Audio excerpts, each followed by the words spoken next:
So if you're only missing one tooth, why a dental implant over a traditional bridge? Yeah, so you have a one-tooth problem. A bridge is a three-tooth solution. You have to cut down the tooth behind that missing tooth, cut down the tooth in front of that missing tooth. Who wants to damage two teeth that don't need to be damaged to fix the one that's actually broken? But that's how it's normally done. That's what we call a fixed bridge. It feels great, but you're having to affect the other teeth. Now, if you get a problem under one of those two teeth, it's a three-tooth problem in the future. An implant is a one-tooth solution to a one-tooth problem. So we take that tooth out, we put an implant in, we don't touch the teeth on either side. We get to fix the tooth that's broken. We don't have to touch the other teeth because you're 70% more likely to need a root canal in the future once you put a crown on a tooth that doesn't need a crown. So implant. Now, what about expense though?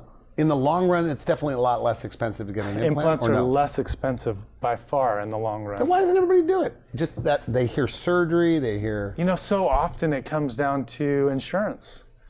Sometimes insurances don't cover implants, and they do cover more on bridges. You know, short term, it might save a little bit of money.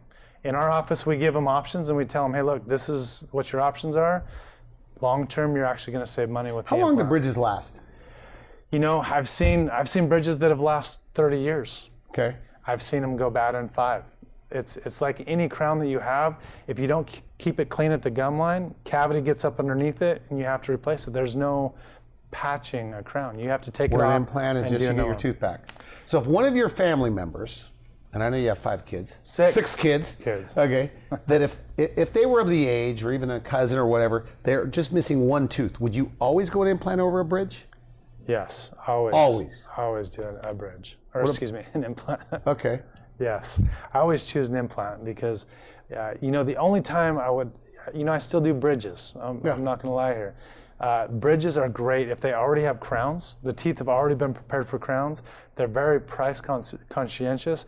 Insurance is going to pay a little bit more on them. Then we just want to do what's right for the patient. Well, good, so if they already have crowns, we can just take those crowns off and do a new bridge. It saves them money.